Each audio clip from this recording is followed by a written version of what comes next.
présent. Donc la parole est au ministre de la Santé. Monsieur le ministre, vous avez la parole pour répondre donc à la question que l'honorable député Ali Ahmed Hassan a posée.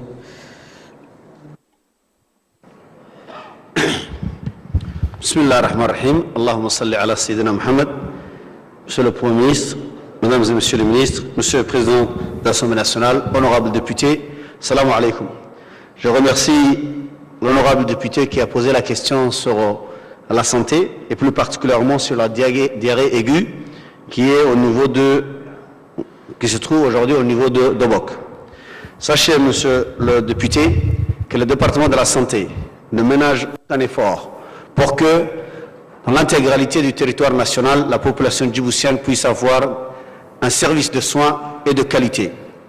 Nous sommes le seul pays en Afrique qui amène des services spécialisés dans toutes les frontières, dans tous les côtés de la frontière de la République du Djibouti. Et ça, je pense que, en tant qu'ancien président du Conseil régional, vous pouvez y témoigner. Et personne ne sait mieux que quiconque ici. Vous savez mieux que quiconque, personne ne pourra dire qu'il connaît mieux que vous tous les efforts que fait le département de la santé et pour avant faisait les autres départements dans lesquels nous avons passé parce qu'on travaillait d'arrache-pied et ensemble main dans la main. Et vous savez aujourd'hui pertinemment, je ne sais pas si vous allez souvent à Obok maintenant, mais vous savez pertinemment que le département de la santé ne ménage aucun effort sur cette question. Sur le terrain, nous étions seuls depuis plus de 2 mois et grâce à Dieu et grâce à l'effort de tout le gouvernement et surtout le ministère de l'Intérieur, mon ami M. Hassan, des mesures concrètes sont prises dès qu'on a vu que le fléau est en train d'augmenter. Mais que ce fléau est un fléau exogène, ce n'est pas un fléau ou un problème du département de la santé. C'est un problème que le département de la santé subit elle-même, puisque la diarrhée aiguë, aquereuse aiguë, vient avec les émigrés. Et tout le corridor, en commençant de Galafi jusqu'à Obok, nous avons signalé à maintes reprises, nous avons placé des camps, nous avons travaillé d'arrache-pied. Et pour vous donner juste une indication, pour la région du Nord, les médicaments et les solutés que normalement ils consomment pour une année, nous avons consommé dans ce CMH d'Obok en 1 mois et demi.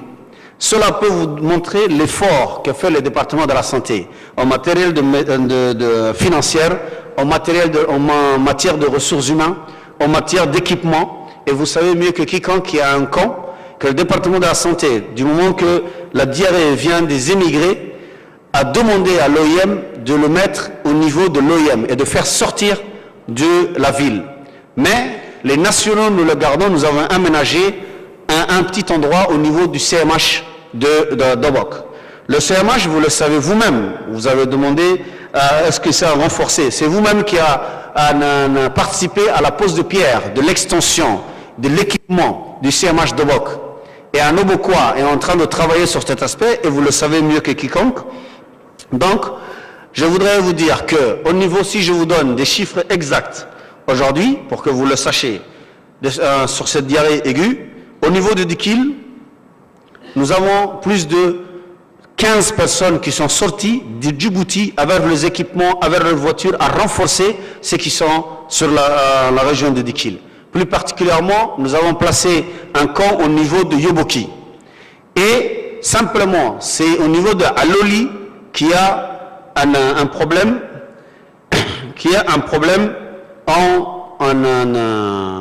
de cette infection, dans lequel il y avait 12 Djiboutiens qui ont été infectés. Les 12 s'étaient amenés au camp d'Obok. Les matériels, les équipements, la solidité, tout, la javelisation, tout est là au niveau. Vous pouvez vous-même soit demander aux Dikilois, soit vous-même aller voir avec vos propres yeux. Et la situation est maîtrisée. Aujourd'hui, il y a moins de 3 cas au niveau de la région d'Obok. Et ces 3 cas vont sortir dans les 2 jours à venir dans le camp. Au niveau de Yoboki sera fermé. Au niveau de Tadjoura, le camp de Tadjoura a aujourd'hui aucun patient au niveau de Tadjoura.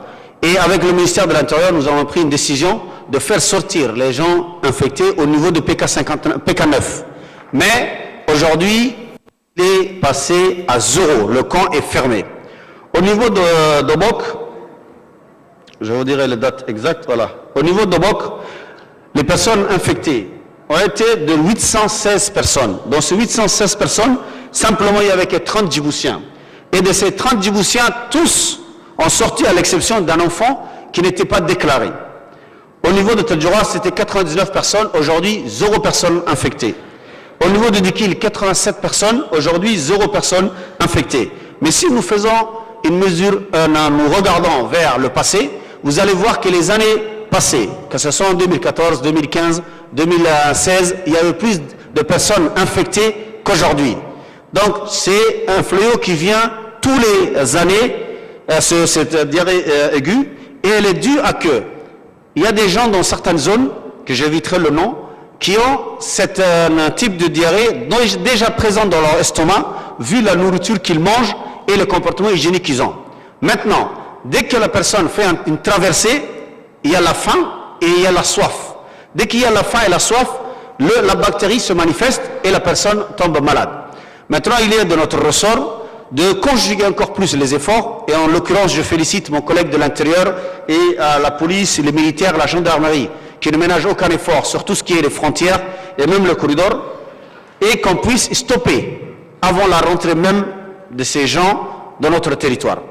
Mais au niveau de la santé, je pourrais vous dire, monsieur le député, je pense qu'aujourd'hui, il serait lieu de féliciter le personnel de la santé au lieu de faire une remarque. Pourquoi? Parce qu'ils ne ménagent aucun effort. Vous avez parlé de beaucoup de responsables, mais ces responsables sont venus il n'y a pas longtemps à venir le rejoindre sur le terrain.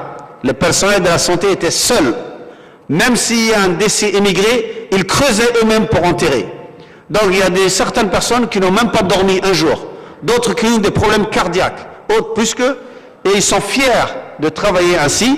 Donc le minimum qu'on doit faire, c'est leur reconnaître ces gens, ce personnel de la santé, qui soit celui d'hygiène, qui nettoie et qui lave les personnes infectées, ou celui qui prend leur caca, ou celui qui s'occupe à nettoyer leurs habits.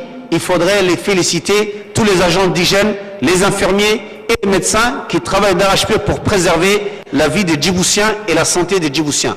Aujourd'hui, nous avons maîtrisé mieux que quiconque cette question, puisqu'il n'y a pas de Djiboutiens qui sont décédés pour leur compte. Toute personne que le département de la santé prend en main est aujourd'hui en bonne santé, bien hydratée, et bien tous les médicaments leur sont donnés. Merci. Donc je vous remercie pour votre très aimable attention. Merci, monsieur le ministre de la Santé.